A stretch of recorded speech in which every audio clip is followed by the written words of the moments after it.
is the Kravis Center for the Performing Arts, a Night of Stars.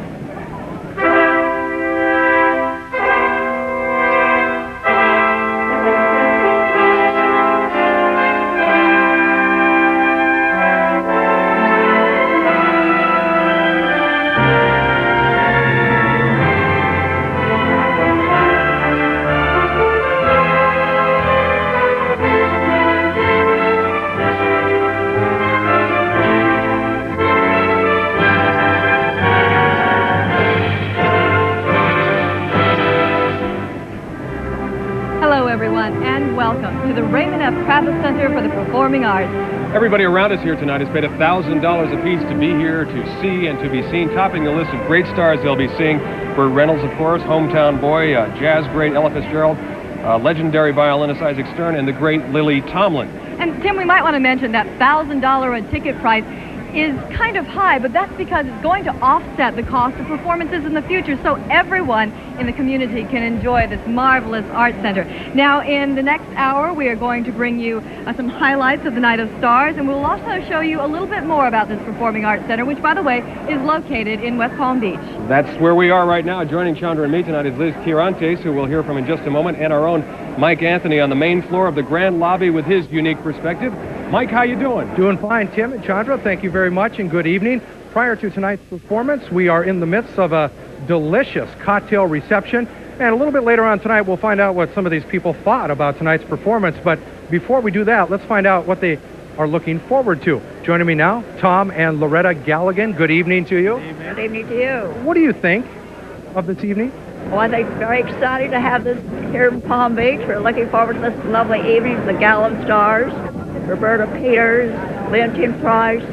No, we're thrilled to be here. You warmed up last night a little bit, right? Tell us about that. Well, I just said we saw Isaac Stern on TV, but we're looking forward to this and seeing the grand building that's here and what this will mean to Palm Beach for many, many years. And we're privileged to be here. So thank you both very much, and enjoy the evening. We've got another couple to talk to with tonight. Martin and Madge Miller, step right up here. How long before you first heard about this, before you decided we've got to go? We heard about it a long time ago, but we came specially to Palm Beach this weekend because we think it's a very exciting event. We were fortunate enough to be able to be here. I think it's going to be a tremendous difference in this whole community, and if tonight is any example, the entertainers and the whole evening is going to be one of the most special in this part of the whole country. Do you feel the energy and the excitement here? Absolutely. Yes, from the minute you arrive. You do? Yes, the building is fabulous, but more important, I think the people that participate in it really accomplished what they wanted to accomplish, to really have a special, special place in the Palm Beach area. Well, thank you both very much, and once again, enjoy the evening. I'm sure we will. A lot of smiling faces down here. Let's go back to Tim and Chandra. And thank you, Mike. Now, tonight's grand opening is likely to be a gala to remember for some time to come, but it is not the first event to be put into the Kravis Center history books. Let's take a look now at what it took to bring this center to life. Local businessman Alex Dreyfus began gathering support for his idea to improve the cultural climate of West Palm Beach more than a decade ago. Generous gifts from area businesses and private individuals added to financial grants from the city, county, and state to make the idea a reality. The facility took 3 years and $55 million to construct. Acclaimed architect Eberhard Zeidler designed the center, creating the feel of a European-style opera house with a Florida flair. Along with the 2,200-seat Dreyfus Hall, the facility has the Goslin Outdoor Amphitheater. And still under construction are the multi-purpose Rinker Playhouse, along with the Cohen Pavilion, a restaurant, and banquet hall. The center is named after part-time Palm Beach resident Raymond F. Kravis, an oilman and generous philanthropist.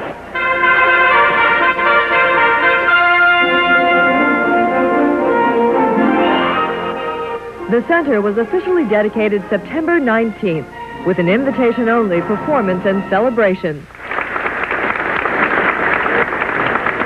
Since then, the Performing Arts Center has been entertaining thousands with several sold-out shows in its preview season.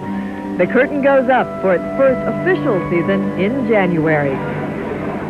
Now, the schedule for the premiere season was just released a few days ago. Mike Anthony will be giving us a rundown a little bit later of some of the fabulous performances we'll be seeing in the months ahead. That's right, but back to the performances for tonight. Throughout the evening here, we will be profiling and talking to some of the great stars who will be here. It behooves us to begin with our Master of Ceremonies, a hometown hero. Who else but Burt Reynolds?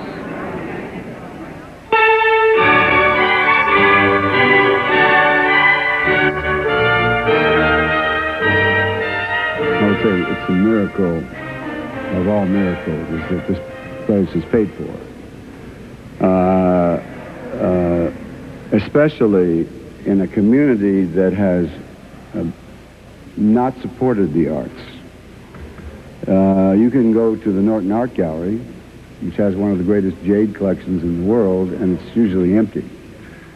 You can go to the Royal Poinciana Playhouse, and generally the audience comes in the middle of the first act and leaves in the middle of the third act. This is not a community that has supported theater, the arts in any way, and to suddenly turn that around and make the community not only support it, but build this hall, which is truly extraordinary. I have a son that's 4 years and 2 months. I want him to see that Baryshnikov can jump as high as Michael Jordan. I want him to know that. And what it'll do is make the mystique of Palm Beach real. There'll not only be a Worth Avenue, but there'll also, and mansions and walls and lots of tabloid stuff, but there'll also be a magnificent theater. And Chandra, there's a rumor circulating tonight of a possible cameo appearance, surprise appearances by members of the cast of Evening Shade, Burt's show. We'll see if that actually happens. Well, I can't see why they would miss a night like tonight. Well, we have much more for you still ahead. Coming up, you will get to meet jazz great Ella Fitzgerald on A Night of Stars. And I'm going to take you on a behind-the-scenes tour. We'll show you parts of this place that Ella Fitzgerald might see before she walks out on the great stage. We'll be right back. On stage tonight, there are a lot of famous faces right here in the audience. Many a luminary. And our Liz Quirantes joins us now with one of them. Liz? Tim and Chandra, that's right. Lots of recognizable faces here, and a lot of faces of people who have been working on this project for many years, who have seen it go from a small idea, put it on paper, and then are enjoying the wonderful night tonight. One of those people is the architect of this grandiose hall, Eberhard Zeidler. Thank you for joining us tonight. Mr. Zeidler, can you give us a little bit of insight as to what you were trying to accomplish and what were some of your goals in designing this building? Well, I think theaters are places of special events where something happens that is outside the ordinary. So what we attempted to do here is to build a theater that would be the appropriate setting for this special event that you would like to go to. Here in the lobby, we noticed a lot of glass. It's very open and airy. What was the reason for that? Well, I feel that the lobby, really going to the theater isn't just seeing a play. That would be like going to a movie or watching video. But it's the whole atmosphere that surrounds us, to enter a space, to be there, meeting other people, to, like it's happening now, people meeting each other, talking to each other. So the lobby is really the theater of the people, and what we try to do here is to create a grand space for people to see each other. And as you see on these stairs, people walking up and down, looking down at other people, and just enjoying themselves. Yes, everyone is enjoying themselves. It's also been called, the Kravis Center, a restatement of the Opera House in Paris. Would you agree with that, or would you say that's an overstatement? I think I would be very honored if we would be able to compete with Garnier's famous Opera House. But I think that Opera House in particular was a culmination of a type of space, and all attempts thereafter really haven't succeeded. And what we try to do is to evoke really this wonderful sense of space that this opera created in this building without using eclectic details. And you do that very well. Thank you, Mr. Zeidler, Thank for you. joining us. And this is not Mr. Zeidler's last day. He still has to work on the pavilion and other small projects. Back to you, Chandra. Thank you, Liz. Probably one of the most celebrated jazz artists of our time is going to take center stage on the Kravis Center stage tonight. We'd like to give you a profile now of Ella Fitzgerald. I love you, Porgy. Oh, I will be trying to sing some of the songs that people want to hear, and some I don't know. So what's appealed to you in the last few years? Well, some of the singers of today and some of the songs.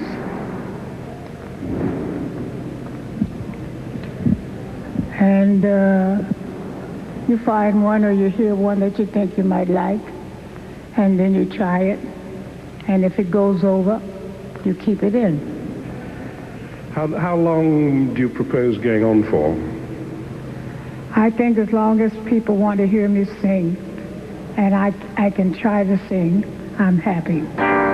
My heart is sad and lonely. For you I sigh, for you, dear only.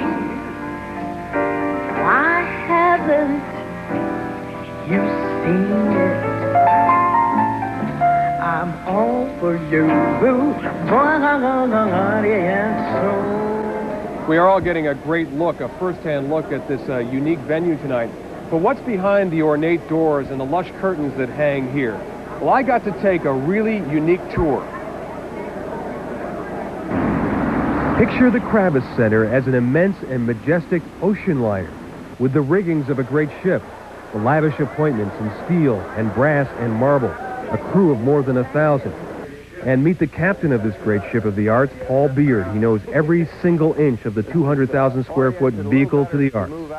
While the stage is prepared, we are taken through the dark passages above, below, and behind the great stage. The only time the public would ever see this area would be if we were trying to evacuate the building quickly in an emergency.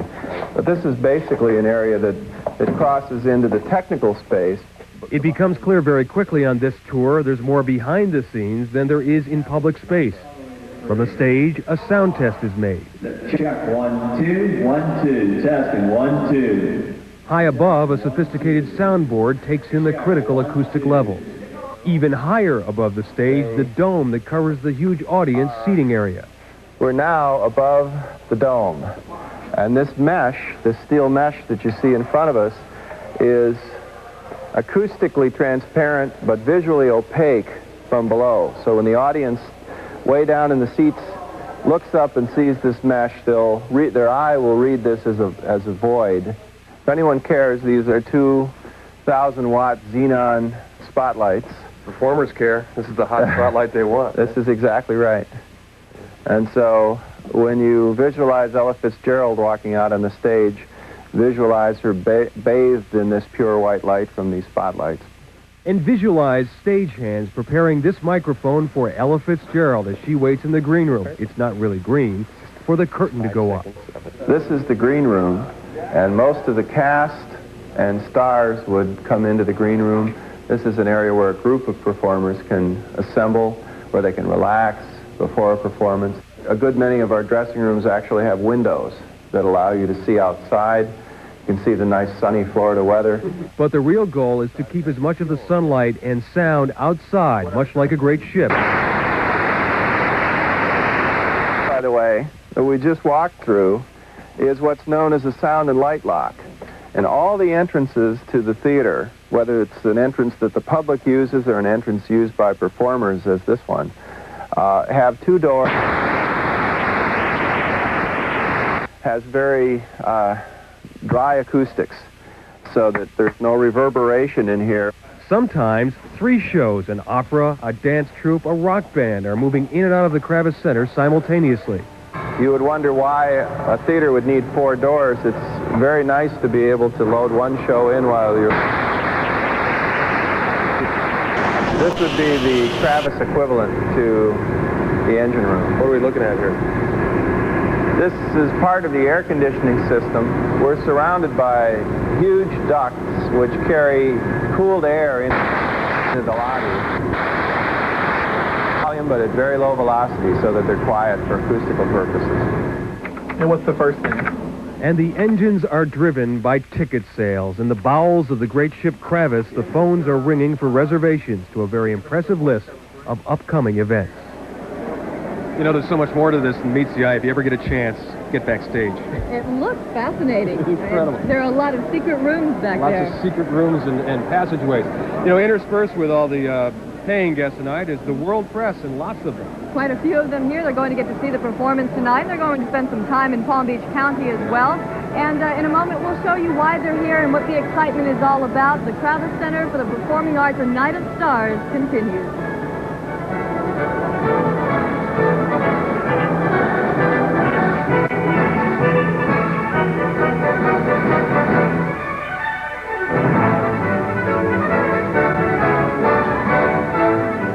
Let's face it, boobs are the greatest thing ever. Right now, this guy has an office boner. For some reason, women keep trying to cover their lady prizes up. Sometimes they even wear undershirts, which is a real fucking buzzkill. Well, now some asshole has invented this new boob apron, which is like a piece of a shirt that women attach to their bras so they can feel like they're wearing an undershirt when it's really just a boner-killing titkerchief. If you wear a boob apron, then you can look like a librarian, a receptionist, or someone who's allergic to parties. Why wear an undershirt when it gives you breast wedgie? And boob aprons are even worse. Ooh, look, I'm pretending to work. For some reason, a guy telling a girl she has nice hooters is bad. But boob apron takes all the fun out of a date in no time. Nice white wine, dick. Boob apron has fancy fabrics and was made by slave children overseas, which makes wearing boob apron worse because now you support slavery. Life sucks enough as is, and at times getting a peek at cleavage is all men have to look forward to. Why would anybody invent something to ruin a man's happiness and take away his dreams, regardless of what fucking colors this dream robber comes in? This is America, where we're supposed to make dreams come true,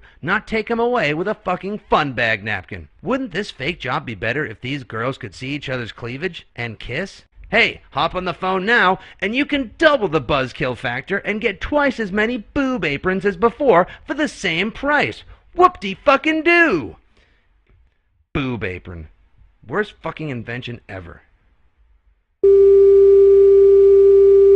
From Europe are here to soak in the grand opening ceremony. Our Wendy Rutledge went out to try to find out why the Kravis Center is getting so much attention.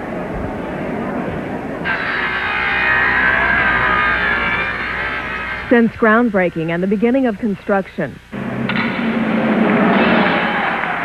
through the grand opening and the cutting of the giant gold ribbon, the Kravis Center for the Performing Arts has captured the attention of media around the state, around the country, and even around the world. This land that we're on was donated to the Kravis Center. The man dealing with all that press is Frank Keel, the center's communications director, a man who is very proud to show off all that publicity. What a tremendous spread of articles. This is amazing. Who is represented here? What publication? Well, just about every South Florida publication, and again, this is just a cross-section. If I brought everything up here, it would fill the room, quite frankly. Now, I can understand why the local publications all want to see what the big doings are in Palm Beach County. Right. Why would national, even international attention come to the Kravis Center? It's something that we have been aware of in terms of the strength of Palm Beach County. This is very much an international tourism destination, and our media focus, our marketing focus has been on capitalizing on that international flair of this community. As a result, we have turned the negatives of the Kennedy trial and all the Roxanne Pulitzer, all those sordid things that have put this county on the map on an international scale, we've turned that into a positive by saying, well, not only is this the land of sun and fun, but it's also a land of one of the most beautiful and elaborate performing arts centers that the world will see. Frank, did you do something in particular in the sense of marketing the Kravis Center nationally and internationally to attract this attention? This is the ad campaign that we started a couple years ago. This is the International Performing Arts Yearbook of Europe. This was kind of a gutsy ad that we attempted. It's called History Repeats Itself, and what we did in one breath is compare ourselves to some of the great concert halls of America and Europe. We got a little flack about it. They said, how dare you? But now that they see this gorgeous place, they're saying, well, maybe they weren't so far off to begin with. This is Town and Country magazine. This was a fun little spot we did, playing on the fact that we might be a long way from Broadway, but in addition to the beauty of the center, we're also close to the beach. So we're having fun as we go with this, too. The Kravis Center is not only placing ads in national and international publications. Town and Country spent 9 hours shooting this photo to accompany a feature article on tonight's gala. When the international press requests to be present on the 28th, right. What are their anticipations? What are they looking for? They're looking for a number of things. First and foremost, they're going to be reviewing this building with a very critical eye. And I would guess you would think that the Kravis Center will stand up to the critics. Oh, absolutely. We are very confident. This is a world-class building, and we will see after this international press contingent comes in on the 28th just how good it is, but we believe it to be one of the finest in the world. The limousines continue to pull up here at the Kravis Center. A lot of people getting out of them wearing fur coats on this chilly South Florida night. Downstairs, the glasses are clinking, the champagne is being poured. That's where our Mike Anthony is with an update on what's going on downstairs. Mike. Thank you, Tim. When they told me I'd be rubbing elbows with a lot of people tonight, I didn't think they meant it literally, but I am. It is very busy at the cocktail reception. I can't help but overhear some of the conversations tonight either, and one thing that sticks out is that a lot of people are saying that West Palm Beach will never be the same because of the Kravis Center. What does that mean? Let's find out. Tina Van Hool is here from the Kravis Center. What do people mean when they say West Palm Beach will never be the same because of this beautiful facility? This is a special place. The whole family can come here. We can have a wonderful time, wonderful performances. It will never be what it has been before, quiet and small. Socially, with some of the stars we'll see tonight and throughout its first season, we can't help but be improved that way. And culturally, talk a little bit about the culture of this place. The cultural aspect of it is fantastic. I can send my children over here. I can come in the afternoon. I'll come at night. It is a fabulous place, well designed, well done, great asset to this area. And we're delighted, very happy. I have to confess that I've overheard a couple of conversations here, and one point that was brought out again was the children, that this will be here for an awful long time for them to enjoy it. Absolutely. And I have 2 girls and 4 wonderful grandchildren who will enjoy it tremendously. And this also brings the community together, doesn't it? Absolutely. Everybody's coming here, all walks of life. It's very exciting. People should be proud of the Kravis Center? We should be very proud, not of individuals, but as a community. We've done a great job. Everybody has. One quick question. I know we didn't talk about this, but are you excited about tonight? Very excited. It should be a great performance. Thank you very much for your time, Tina. Enjoy the evening. Seems that everyone's enjoying the evening down here. Tim and Chandra, let's continue with A Night of Stars. Back to you guys. Thank you, Mike. Well, you've heard the name before, Isaac Stern. He's probably the most recognized violinist in the world, and tonight he is at the Kravis Center. Let's take a quick look at the legend, Isaac Stern.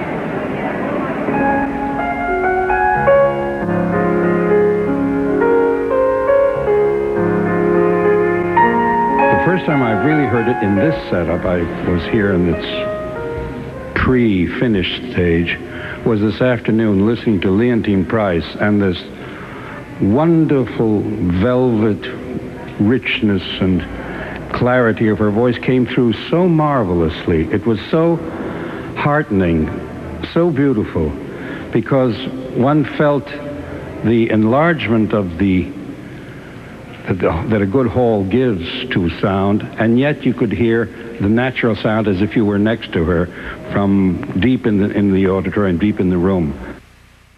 Everything that I've seen so far makes this hall one of the most welcoming places to a visiting artist I've seen. But if I had my druthers, I'd like to have people in the hall who at least care about music, who are there to listen. Not to see and be seen, but to listen. That really is why we're on stage. We're there to be musicians, to play. We're there to convince somebody else that what we're saying on the stage at that moment is the most important thing in the world. Regardless of how you may be feeling or what may have happened before or going to happen after you leave. So what we need is an audience that comes with both its ears and its heart open. Isaac Stern, what an incredible performer. Now, also on stage tonight, you'll be hearing from an opera diva, and you'll meet her in just a moment. We'll also see how the Kravis Center stacks up to South Florida's other world-class performing arts center when we come right back for you.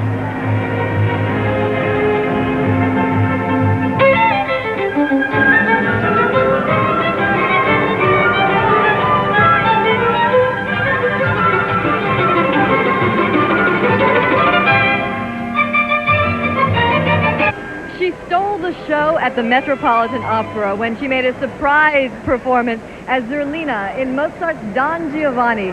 She is the one and only great soprano, Roberta Peters. Let us show you now a profile of her.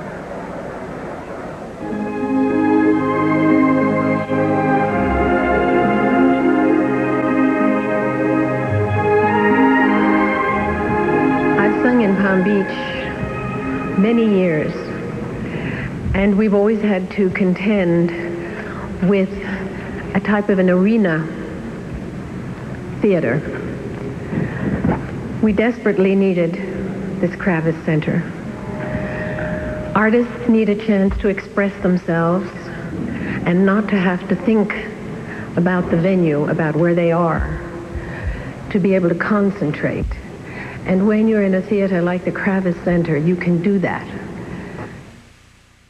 We thank Mr. Dreyfus and Mr. Davis and Mr. Kravis and all those people who worked desperately, who worked so hard, as you must all know, for 3-4 years, soliciting people, going to people's homes, having evenings to talk about the theater and how important it is to artists to have a theater like this.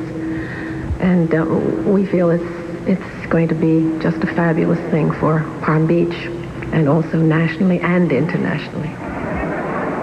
As we mentioned, this structure cost $55 million to build, and much of it came from private donations. That's right, but that's not the only way. The public has been showing its support for this center. With more on that, let's go to Liz Tirante.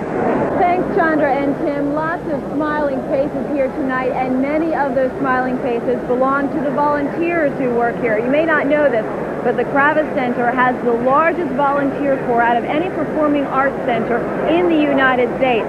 Joining me now is Cookie Thal, the coordinator for all of the volunteers, and Jules Kay, a volunteer himself here at the Kravis Center. Exactly how many volunteers do you have working here at the Kravis Center? Well, at this point in time, we have about 1,400 active volunteers. They do all manner of work, such as collating, stuffing envelopes. We have a speakers bureau of volunteers. We have a student internship program, and we even have a bank who has just called us recently to volunteer their services to the Kravis Center as well. Why are they so essential to the entire workings of this place? Well, they are the mainstay. They help the staff who cannot do the chores and tasks asked of them. They do their filing, all the necessary tasks that are needed as part of a Kravis Center. And what type of person would you say typically volunteers? The number one word is dedicated. Dedicated to the arts in Palm Beach County, and so happy to finally have a center with which they can participate and be part of. Great. Now, Jules, you're a volunteer here. How long have you been volunteering? What is it that you about do? 2 years now. And what is it that you do? Well, aside from ushering, which is obvious, but I actually post the ushers' volunteer time as a matter of record for the organization. I was also a member of the Speakers Bureau that Cookie has spoken about. Why is volunteering here at the Kravis Center important to you? Why do you do it? Well, I think to have the cultural arts in Palm Beach County is so important, and I feel that's my way of contributing, and I do enjoy it. I honestly get a great deal of satisfaction out of putting my bid in. How important do you think this Kravis Center is to the people of this community? What do you think it's going to do? I think as one of our volunteers put it, it's the miracle of Palm Beach. They were quoted in the one of the newspapers, and everyone is so happy to be here, and I want to thank each and every one of our volunteers personally right now. All right, and thanks to the both of you for joining us tonight. Obviously a wonderful effort by thousands of volunteers making tonight and every night after this possible. Back to you, Chandra and Tim. Thank you, Liz. When the Kravis Center was dedicated 3 months ago, it became the second world-class performing arts theater to open in 2 years. That's right. In February of 1991, the Phantom of the Opera stole South Florida's cultural spotlight and made the new Center for the Performing Arts in Broward County the place to be reckoned with, the talk of the town. That was until this fall, when the Kravis Center opened. Right. Okay, so now here's a comparison of the two. The Broward Center for the Performing Arts is a $54 million structure sitting in the heart of Fort Lauderdale's Riverwalk District, the city's revamped downtown area. I think we have probably a site and an ambience that goes with the site that probably has no parallel in the United States. Executive Director William Farkas is very proud of the unique waterfront location of the Broward Center. So you can leave your car at a riverside restaurant, eat there, have a few drinks, come here, see the show, jump on that water taxi and go back to your car. And it's good for everybody. About an hour north, the $55 million Kravis Center graces the entrance to downtown West Palm Beach, the city in the process of revitalizing its downtown area. Although it cannot boast close proximity to fine restaurants or water taxis, it is perhaps a more self-contained facility. When the Cohen Pavilion opens in February, connoisseurs of the arts will be able to take in dinner and drinks on the same grounds as their theater. I think the area is very fortunate to have two very fine centers. They are very different, and their programming schedules are very different. So we think that who benefits are the arts consumers. They really get the best of all opportunities. Kravis Center Executive Director Judy Shepard doesn't worry about the two facilities being so close together. She says there's enough audience to fill them both. So we really believe that there's a very large market and underserved segment of the population, and we look forward to meeting that need. The Kravis Center has 3 theater venues: the 2,200-seat Dreyfus Hall, the 500-seat Rinker Playhouse, which will open in February, and the Gosman Amphitheater, which can seat up to 2,300 in its outdoor setting.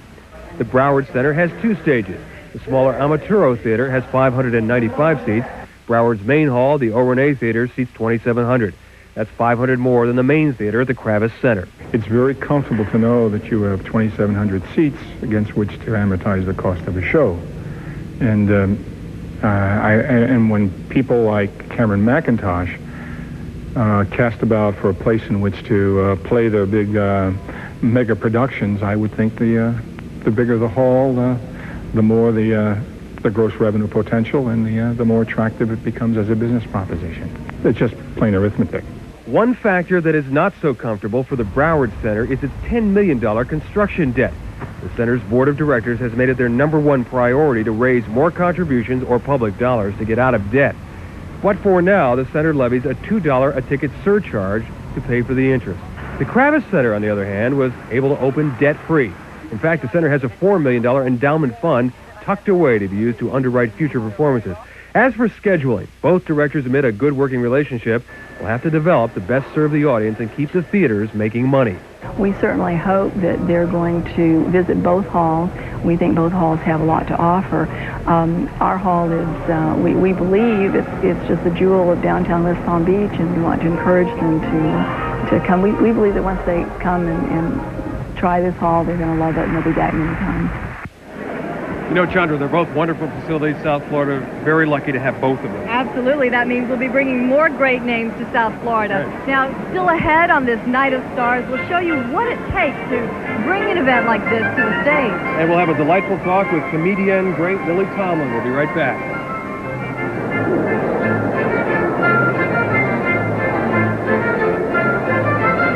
Welcome back to the Kravis Center. With me now is Charlie Ellington. She is chairman of the Community Relations Committee. Thanks for being with us tonight. Thank you. Thank you, Chandra. Tell me exactly what it is you do and what goals you have for this marvelous center.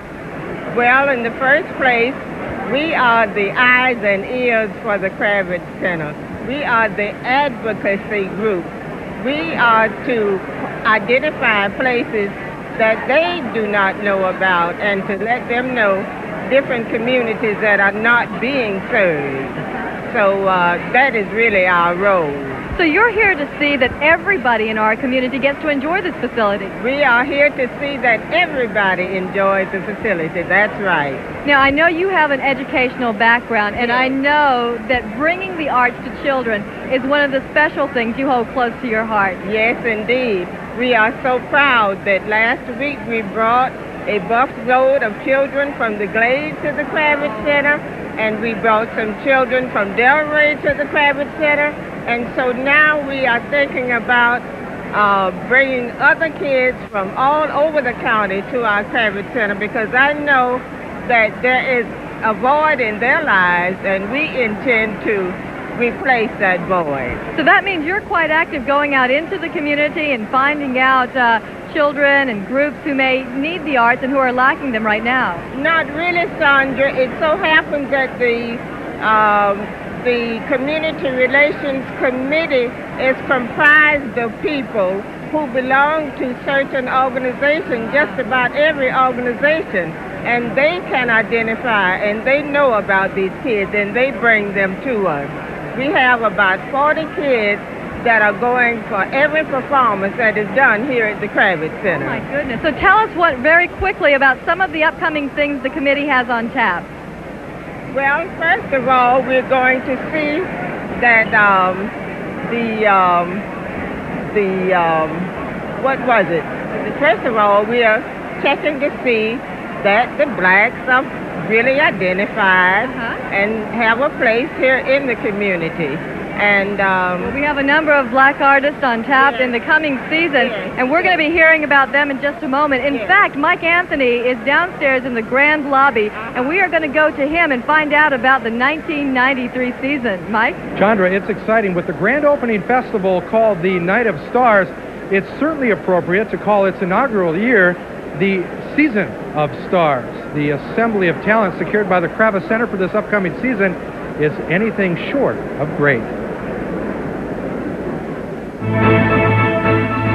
On the 13th of January, the Kravis Center presents the New York Pops, conducted by founder and music director Skitch Henderson.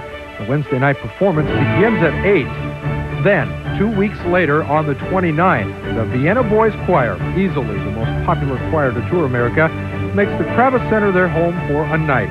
The choir's heavenly voices have entertained families for 60 years. 2 performances highlighted in the month of February. It should be quite a show on the 8th as the wonderful Tommy Dorsey Orchestra plays West Palm Beach.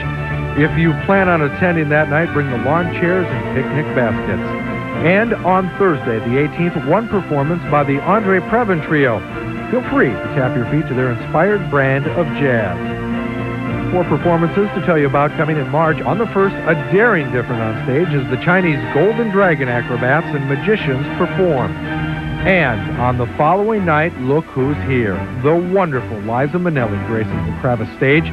She's one of the best entertainers in the business. The 3-time Tony Award winner gives 3 shows on the 2nd, 3rd, and 4th. Not much time for a turnaround. 2 nights later, the principal dancers of the New York City Ballet presents its homage to Balanchine. And to close out the month of March, the master funny man of the age, Victor Borga, brings his unique and hilarious musical mischief to West Palm Beach. In April, another funny man, Alan King, teams up for an evening of laughter and music with Maureen McGovern for a Saturday night performance on the 10th. I'll make it anywhere. And from New York to South Florida, the one and only Frank Sinatra. Better hurry on this one. 4 shows from The Voice on April 15th through the 18th. Inside, you should see me. We're back now with 2 people without whom this evening would not have taken place. Mr. and Mrs. Alex Dreyfus. Carolyn Dreyfus, how are you? Oh, very well Mrs. tonight. Dreyfus, how are you? Nice to be with you. A glittering night. How do you feel after 10 years of rolling up the sleeves, or how many years it was? How does it feel tonight? Just seeing the beautifully dressed crowd here, the hall full, is the full, answer to all those dreams. Is this the ultimate grand event for you? It certainly is. It's just beyond expectations. I wanted to ask you, I know that you traveled Europe to look at other great opera houses. Is this a combination of many, or is this something all on its own? Describe for me. Well, it really is all on its own for the simple fact that you just can't find the craftsmen to do the kinds of architecture and art that was done back at the turn of the century. But we think it's a very good modern representation of the beauty of the European halls. How many people do you think had hands-on here, not just contributors? How many people were involved in putting this great performing arts center together? Well, we've had over 5,000 contributors. We've had several hundred, I think probably over 1,000 volunteers. We've had the whole arts community involved in one way. I mean, it truly has been a community effort. I know great strides have been taken to make sure that this has diversity, that there's something for everyone here. Talk to me about that a little bit, either one of you. Well, truly is diverse. From a programming point of view, we're fortunate not having a board that, is dyed-in-the-wool opera or dyed-in-the-wool orchestra. I mean, we have board members who are popular music lovers and so forth. So really what you're going to see happening over the next year is people just trying to sort out what does this community enjoy. They're gonna see a little bit of everything, from pantomime to full opera. If you had a message to anybody watching tonight in our area, what would it be? Obviously, come and see. Why aren't they here? Or maybe they are. We certainly seem to have everybody here tonight. Ultimately, everybody should share this. Yes, yes. And I hope they'll just be able to share some of this at another time if they're not here tonight. It's an awful lot of people want to thank you and say hello to you tonight. We'll let you go. Thanks very much, Mr. and Mrs. Alex Dreyfus. Thank you, Tim. We'll be back with more of Night of Stars in just a moment. We'll see you in a minute.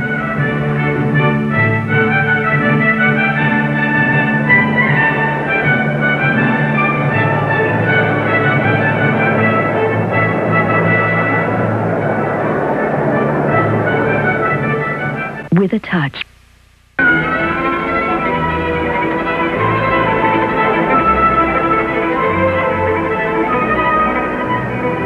Welcome back to A Night of Stars. I'm Chandra Bill. And I'm Tim Malloy.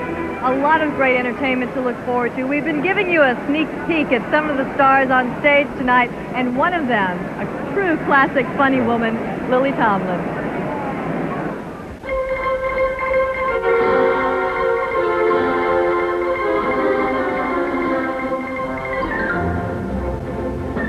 I mean, humor is just too important because life is too hard.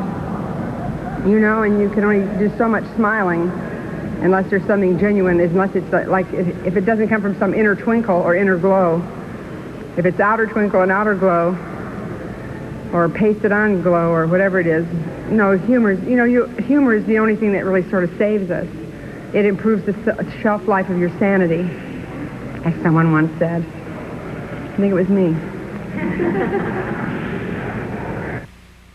They like it when your zipper breaks or your pants split or your shoe flies off, and then they say, oh, I was there the night your shoe flew off. And I say, I know, but that's the easy part.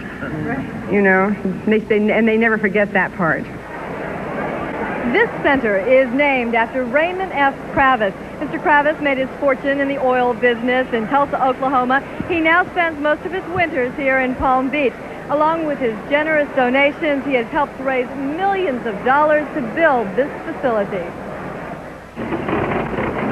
Raymond F. Kravis describes himself as a great patron of the arts and says he would have given generously to help build a performing arts center in West Palm Beach, even if his name wasn't on it. Well, I thought we needed a theater here, and we need a good one. The one out on West Palm Beach, a teepee, they call. And every time I'd go to a seat in the creek, and I wasn't sure whether to give, the steps would give. I heard talk about building a theater, and I said, do you really need one here to make us a real first-class community? With his involvement, Mr. Kravis has helped raise more than $10 million for the facility that bears his name. That's nice. Quite residential. The millionaire believes giving is a civic duty. It's an attitude he thinks everyone should share. My two sons one day got together and said, you know, Dad, you're always giving. You're a sap. You're giving a lot of money. And he said to Henry, what we ought to do is get some stationery printed with our names on it and some charity, and just to send it out. And he said, send it to Dad. And I'll bet you the Dad, our Dad will give something. And I said, I bet he will. Ray Kravis celebrated his 91st birthday this past summer. He is truly a remarkable man and such a generous person as well. We do want to give a little update. Last night, Ray Kravis had to go to the hospital because of luckily, it was a minor medical condition. He's going to be all right. We haven't seen him yet here, but he is supposed to be here at the Kravis Center tonight. I don't think he could miss this. I got to actually see him when he walked into the Kravis Center for the very first time. Right. He had never seen it before. It has his name outside, and you could just see the look of awe and wonder on his face like a child in a toy store. It was fabulous. He's a rugged and good man. I hope he makes it tonight. Oh, I'm sure he will. Well, a parking garage would be an incongruous place to throw a party, but what a parking garage. Liz Carantes explains in this report. Thanks, Tim and Chandra. Believe it or not, we are at the top of the parking garage. This rooftop has been completely transformed into this beautiful Milky Way, you can say, for the Night of Stars. It's been completely tented with thousands and thousands of yards of fabric and then tens of thousands of little twinkle lights.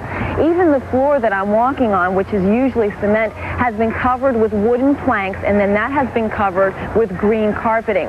Also, all of the centerpieces and the tables, in keeping with the theme of music and art, beautifully decorated with these gorgeous flowers, and each table has a different musical instrument, and thousands of yards of fabric again for all of the tablecloths. No matter what kind of weather we may have tonight, it's a little bit chilly. This place is fully equipped with air conditioning and heaters, so we're ready for any kind of weather. Joining me now is Alice Henderson. She is the coordinator for special events here at the Kravis Center. Alice, can you tell us what was the most challenging part of making this entire transformation possible? Well, it was difficult in every aspect, but the most difficult was getting everything up here, 5 floors up from street level. We used cranes to do that, and we brought up everything from generators to tables to water and electricity. Even the restrooms we brought up by cranes. Everything had to be lifted. How long did this transformation take? I'm sure it was a long time planning, but I really didn't see any changes till about last week or so. Well, it was in the planning stages for the dinner party itself, about 3 months. But we started everything on the 14th, so it's only 2 weeks' time to transform it from a garage top to what you see tonight. It's a pretty quick transformation. Why is it the Kravis Center went through so much trouble to transform this place instead of just renting a hall or a nice restaurant?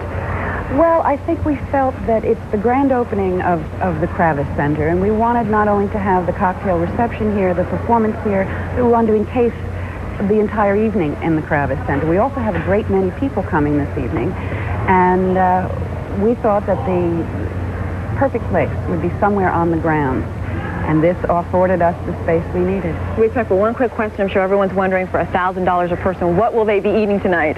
Well, we're going to start with lobster and mescalin salad, and we'll have rack of lamb in strudel leaves, teardrop tomatoes and asparagus, followed by a chocolate souffle for dinner, for dessert. Absolutely delicious. Thanks a lot, Alice. And then, of course, lots of dancing till the wee hours of the morning with Alex Donner and his orchestra.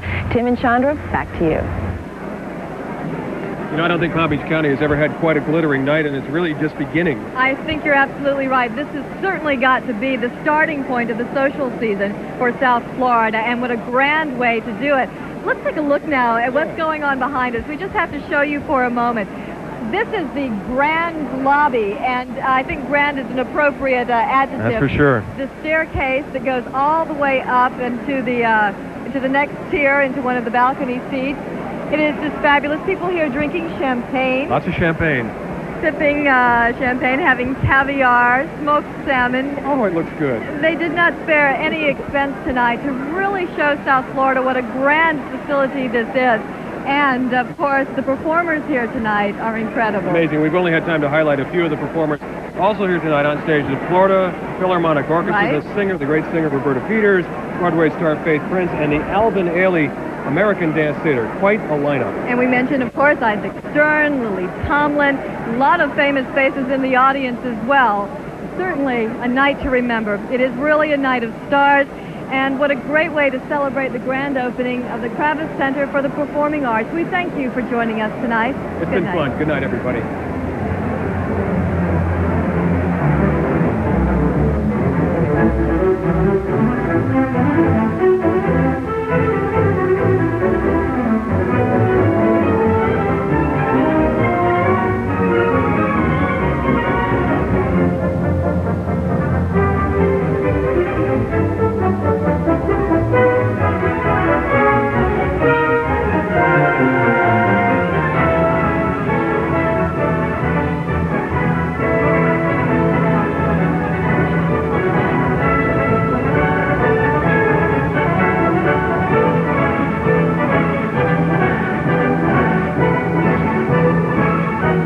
Thank you.